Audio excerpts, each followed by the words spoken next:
अस्सलाम वालेकुम। Exercise 2.4 question आपके पास सिंप्लीफाई। क्वेश्चन नंबर 1 है कि आपके पास 3/12 की होल जो आपके पास एक्सपोनेंट है वो दी हुई है 6। अब इस तरह के क्वेश्चंस आपके पास मौजूद हो जब आपके पास 3/12 की एक्सपोनेंट आपको दी हुई है 6। अब अंदर ये क्या हो रहे हैं, डिवाइड हो रहे हैं एक दूसरे से, यानी 3 1 3 और 3 4 12। तो इस तरह से आप कैंसिलेशन कर सकते हैं कि 3 1 3 3 4 12 और ये हो जाएगा हमारे पास 1/4 की एक्सपोनेंट 6। अब आप 1 को अलग से एक्सपोनेंट दे देंगे और 4 को अलग से एक्सपोनेंट दे देंगे। ठीक, 1 की एक्सपोनेंट 6 डिवाइडेड बाय 4 की एक्सपोनेंट 6। अब आप जानते हैं कि 1 के एक्सपोनेंट तो कुछ भी हो वो 1 ही रहता है, जबकि 4 के एक्सपोनेंट 6 मालूम करेंगे।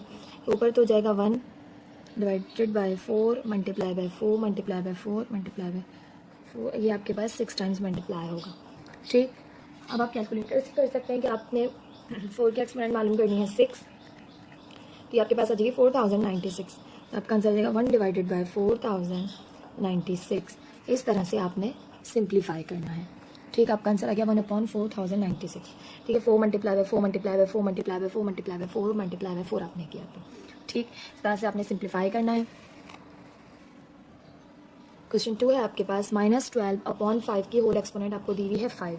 अब यहाँ पर आपके पास जो दिया हुआ है वो डिवाइड नहीं हो रहा अंदर, तो इट मीन्स कि आप दोनों को अलग अलग एक्सपोनेंट दे देंगे। यहाँ से -12 की एक्सपोनेंट 5 और नीचे से 5 की एक्सपोनेंट 5। यहाँ से हमारे पास -12 5 टाइम्स मल्टीप्लाई होगा, -12 multiply by -12 multiplying by -12 multiplying by -12 multiply by -12 और नीचे से मेरे पास 5 जो है वो 5 टाइम्स मल्टीप्लाई होगा।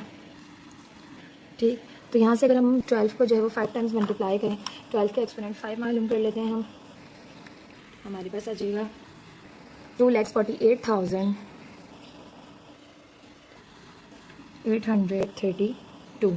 ठीक, और यहाँ माइनस में आंसर आएगा क्योंकि आपकी एक्सपोनेंट जो है वो ऑड नंबर है। ऑड नंबर्स में जब भी होगी तो आपकी नेगेटिव साइन वापस आ जाएगी। ठीक, और 5 के एक्सपोनेंट अगर हम 5 मालूम करें तो वो हो जाएगा हमारे पास 3125 और ये दूसरे से कैंसिल नहीं होंगे, तो दिस इज़ द आंसर।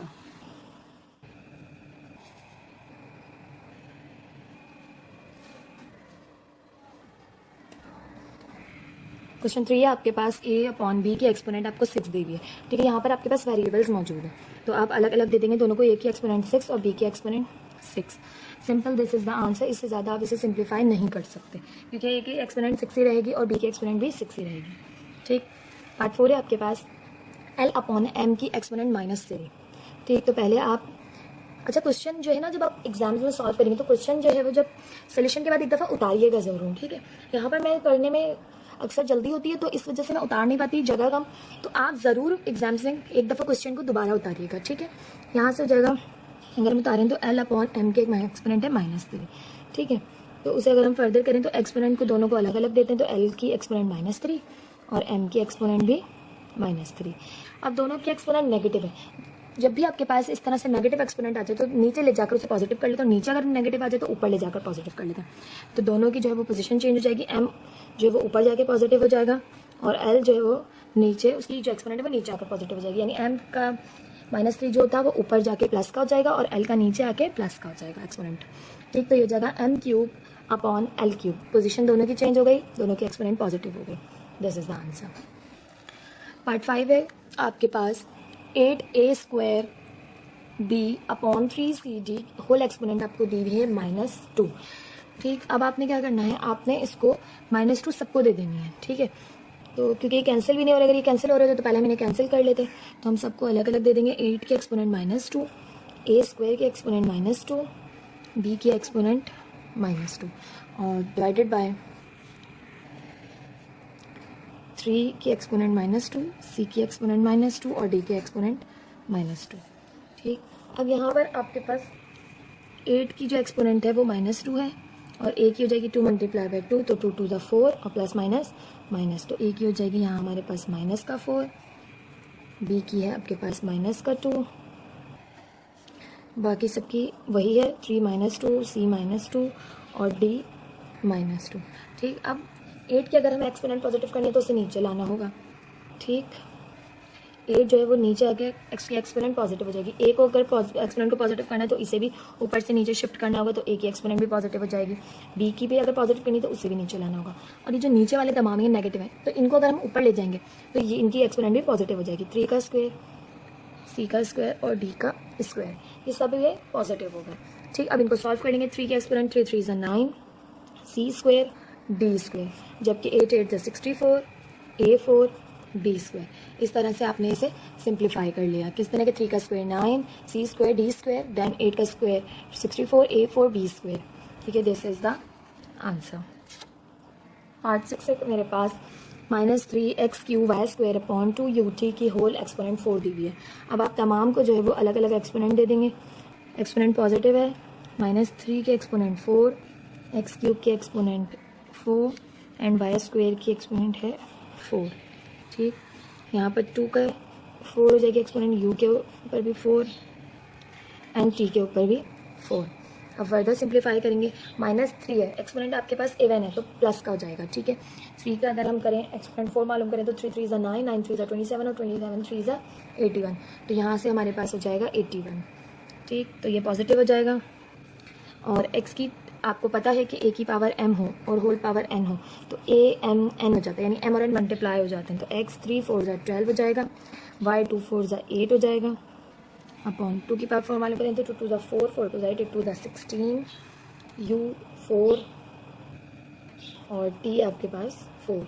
इससे ज़्यादा ये सिंप्लीफाई नहीं हो सकता क्योंकि ऊपर x है, y है और नीचे ut है, तो कैंसिल नहीं हो सकते। यहाँ पर एक ऑड नंबर है और नीचे एक इवन नंबर है, ये भी कैंसिल नहीं हो सकते। तो दिस इज द क्वेश्चन 7 दिया हुआ है 3a² b³ upon 3l² v² और होल एक्सपोनेंट 6 दी हुई। तो आप सबको सबके एक्सपोनेंट अलग अलग दे देंगे। 2 की एक्सपोनेंट 6, a² के एक्सपोनेंट 6, b³ के एक्सपोनेंट 6 और c4 के एक्सपोनेंट 6 अलग अलग सबको दे दी क्योंकि ये होल पर है तो सबके है। 3 का एक्सपोनेंट 6 l² है और इसकी एक्सपोनेंट 6, v के ऊपर कुछ भी नहीं है तो एक्सपोनेंट 6 w³ है, इसकी एक्सपोनेंट 6। ठीक, अब आप जानते हैं 2 की पावर 6 अगर हम मालूम करें तो 2 6 टाइम्स मल्टीप्लाई होगा इस तरह, 2 multiply by 2 multiply by 2, 2 multiply by 2 2 ज़ा 4, 4 2 ज़ा 8, 8 2 ज़ा 16, 16 2 ज़ा 32, 32 2 ज़ा 64। तो ये जाएगा हमारे पास 64 और यहाँ से a की पावर 2 6 ज़ा 12। आप जानते हैं a की पावर m हो, होल n हो तो m और n मल्टीप्लाई हो जाते हैं। तो यहाँ से 2 6 ज़ा 12। आगे फर्दर करें तो b 3 6 ज़ा 18, c 4 6 ज़ा 24। 3 की एक्सपोनेंट 6 मालूम करें तो 3 आपके पास 6 टाइम्स मल्टीप्लाई होगा। 3 3 ज़ा 9, 9 3 ज़ा 27, 27 3 ज़ा 81, 81 3 ज़ा 243 एंड 243 3 ज़ा आपके पास होता है 729। और यहाँ से L 2 6 ज़ा 12 हो जाएगा, V 6 हो जाएगा, W 3 6 ज़ा 18 ये हो जाएगा। ठीक, हमने तरतीब से लिख लिया। अब this is A 12, B 18, C 24 divided by 729, L 12, V 6, W 18। ठीक है, दिस इज द आंसर। से ज़्यादा सिंप्लीफाई नहीं हो सकता। क्वेश्चन नंबर 8 है मेरे पास 17b 7c5 divided by 7x³ का होल स्क्वायर। अब आपके पास यहाँ पर 17 और 7 कैंसिल नहीं हो रहा, ऊपर b और c है और नीचे x y है तो सबको एक्सपोनेंट अलग अलग दे देंगे। ठीक, होल जो आपके पास सब ये है वो सबके पास ऊपर है। तो 17 को अलग से दे दी, b 7 को अलग से दे दी और c 5 को भी अलग से दे दी।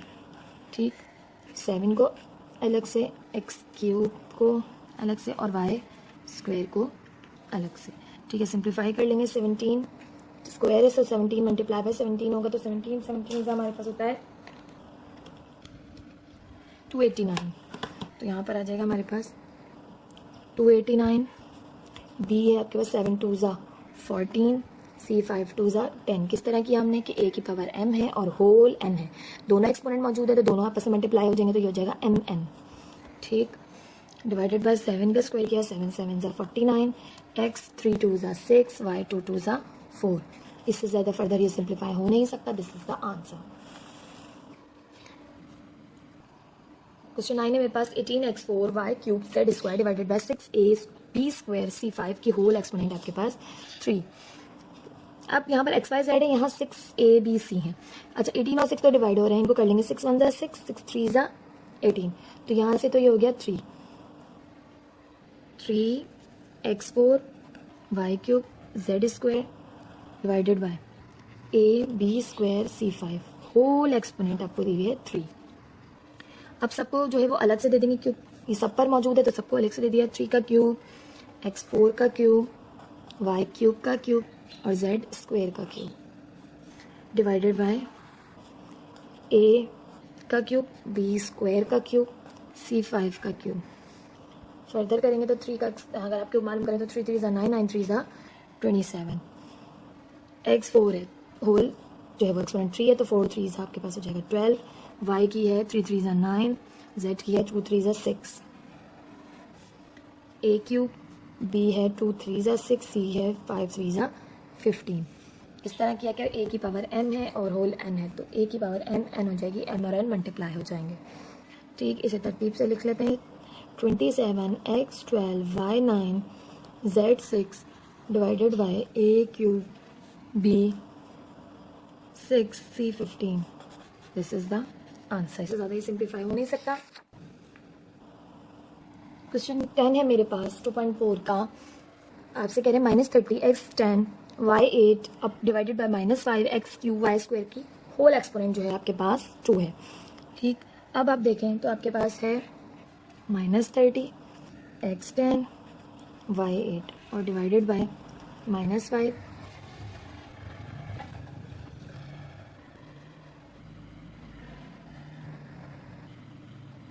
x क्यूब y स्क्वायर और होल है एक्सपोनेंट स्क्वायर। 5 1 ज़ा 5, 5 6 ज़ा 30 तो ये आपके पास हो गया -6 और नीचे माइनस, अच्छा नीचे भी माइनस मौजूद है ऊपर भी, तो आप माइनस से भी माइनस को कैंसिल करेंगे तो हो जाएगा +6। x की एक्सपोनेंट है 10 और y की है 8 और नीचे यहाँ पर x की है 3 और y की है स्क्वायर और होल एक्सपोनेंट है 2। अभी आपने जो है वो कांस्टेंट टर्म को सॉल्व किया। अब आपके पास 6 जो है x 10 y 8 upon x cube y square बचा और होल है आपके पास स्क्वायर।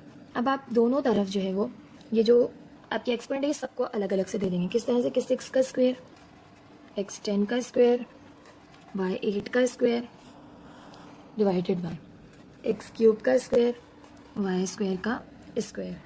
ठीक, आपने सबको अलग अलग स्क्वायर दे दिए। नाउ सिंप्लीफाई, 6 का स्क्वायर क्या, 6 6 ज़ा 36, x 10 का स्क्वायर लिया तो 10 2 ज़ा 20, y 8 का लिया तो 8 2 ज़ा 16। यहाँ से x 3 2 ज़ा 6, y 2 2 ज़ा 4। अब आप देख सकते हैं कि ऊपर कांस्टेंट टर्म है लेकिन x और x नीचे भी है, y और y नीचे भी है तो बेसिस सेम है तो हम डिवीजन हो रही है तो हम पावर्स को सब्ट्रैक्ट कर सकते हैं इस तरह से कि 36 multiply by x 20 upon x 6 multiply by y 16 upon y 4। और हम जानते हैं कि हमारे पास a की पावर m हो और नीचे a की पावर n हो, m n कुछ भी हो सकते हैं तो a की पावर m माइनस n हो जाती है। ठीक है, तो वही करेंगे यहाँ।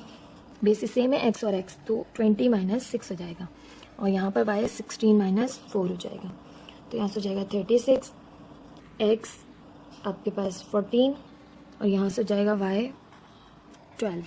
इससे ज़्यादा फर्दर सिंप्लीफाई नहीं हो सकता। This is the answer. Question number 11 है मेरे पास 3a cube b square c 6 divided by x y z और होल एक्सपोनेंट आपको दिए -5। कांस्टेंट टर्म तो मौजूद नहीं है। तमाम जो आपके पास ये जो एलिमेंट्स ऊपर a b c constant. Question 11 है आपके पास 3a cube b square c 6 divided by x y z। इसको सिंप्लीफाई करेंगे, ऊपर जो आपके वेरिएबल है वो नीचे मौजूद नहीं है तो सबको अलग अलग एक्सपोनेंट दे देते हैं। सिंपल एक दफ़ा क्वेश्चन उतार लें। 3a cube b square c 6 divided by x y z whole exponent -5, -3 के एक्सपोनेंट -5, a क्यूब के एक्सपोनेंट -5 और b स्क्वायर के एक्सपोनेंट -5 और c 6 के एक्सपोनेंट -5 डिवाइडेड बाय x की एक्सपोनेंट -5, y की एक्सपोनेंट -5 और z की एक्सपोनेंट -5। ठीक, अब आपके पास 3 की एक्सपोनेंट -5 अगर हम सॉल्व करें पहले तो हम इसे सॉल्व नहीं करेंगे, हम इन्हें पहले एक्सपोनेंट को अपने पॉजिटिव करेंगे। ठीक, किस तरह से करते हैं कि अगर आपके पास ऊपर हो a -1 तो वो कहाँ जाता है 1 अपॉन a, यानी नीचे जाके वो a की जो एक्सपोनेंट है 1 वो पॉजिटिव हो जाती है। ठीक है, तो इसी तरह से करेंगे। हमारे पास x y z जो है वो आपके पास नीचे नेगेटिव है तो ये ऊपर आके पॉजिटिव हो जाएंगे। तो x की एक्सपोनेंट 5, y की एक्सपोनेंट 5 और z की एक्सपोनेंट 5 पॉजिटिव हो जाएगी ऊपर जाके और ये सारे नीचे आ जाएंगे, इनकी सबकी एक्सपोनेंट नेगेटिव है पॉजिटिव हो जाएगी। 3 की एक्सपोनेंट 5, a की अगर सॉल्व करें तो 5 3 ज़ा 15 और नीचे आके पॉजिटिव 15, b की 2 5 ज़ा 10 नीचे आकर b की पॉजिटिव 10, c की ऊपर माइनस में आएगी 5 6 5 ज़ा 30 माइनस का तो नीचे आके प्लस का 30। ठीक, मैंने एक स्टेप जल्दी कर दिया, यानी कि अगर पहले हम इसे सिंप्लीफाई करते देन इन्हें ऊपर और नीचे शिफ्ट करते। ठीक, अब यहाँ से अगर हम करें तो x 5 y 5 और Z5 एज इट इज़। 3 के एक्सपोनेंट 5 मालूम करें तो 3 5 टाइम्स मल्टीप्लाई होगा और हमारे पास आ जाएगा 243, ए के एक्सपोनेंट 15, बी की 10 और सी की 30। इससे ज़्यादा फर्दर ये सिंप्लीफाई नहीं हो सकता क्योंकि वेरिएबल्स आपके पास ऊपर XY Z है और नीचे ABC हैं। This is the answer. Question 12 है मेरे पास 12m4n3p² डिवाइड बाई 6m²n² और होल आपको दी हुई एक्सपोनेंट 2।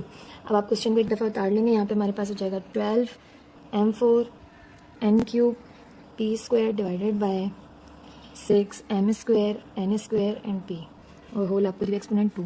अब अंदर 6 1 6 6 2 12 दोनों कांस्टेंट टर्म्स कैंसिल हो रही थी तो हमने कैंसिल कर दिया, तो हमारे पास आ गया यहाँ से 2m4n3p² divided by m²n² and p। ठीक, अब ये जो आपके पास होल एक्सपोनेंट है ये सबको दे देंगे। ठीक है, ब्रैकेट ओपन करेंगे तो सबको एक्सपोनेंट मिल जाएगी। 2 का एक्सपोनेंट 2, m4 के एक्सपोनेंट 2, n³ के एक्सपोनेंट 2 और p² के एक्सपोनेंट 2, m² के एक्सपोनेंट 2, n² के एक्सपोनेंट 2 और p के एक्सपोनेंट 2। ठीक, तो यहाँ से जाएगा 2 का स्क्वायर 4, m का करें तो m आपके पास किस तरह से करते हैं कि a की पावर m हो और n हो होल, तो m और n पावर मल्टीप्लाई हो जाती हैं mn। तो यहाँ पर 4 2 8 हो जाएगा, n 3 2 6 हो जाएगा, p 2 2 4 हो जाएगा, m 2 2 4, n 2 2 4 और p²। अब आपके पास दोनों जगह जो है m मौजूद है, ऊपर भी नीचे भी, ऊपर भी n मौजूद है नीचे भी, और p भी ऊपर भी और नीचे भी मौजूद है। इस तरह की कंडीशन हो तो आप इनको अलग अलग कर लेते हैं, m8/m4 n6/n4 p4 divided by p²। Basis same है, जब भी आपके पास am हो और an हो, बेसिस सेम हो और डिवीजन हो रही हो तो m माइनस n हो जाता है, यानी पावर जो है उनकी सब्ट्रैक्ट हो जाती है। ठीक, तो यहाँ से मेरे पास हो जाएगा 4m8 - 4 n6 - 4 p4 - 2, तो ये हो जाएगा 4m4 n2 p2। ठीक, इससे ज़्यादा सिंप्लीफाई नहीं होगा। This is the answer. I hope आपको ये एक्सरसाइज समझ आई होगी। प्लीज़ मुझे कमेंट सेक्शन में ज़रूर बताइएगा, और आपने कोई एक्सरसाइज समझनी हो तो उसके लिए भी मुझे ज़रूर बताइएगा। Thank you.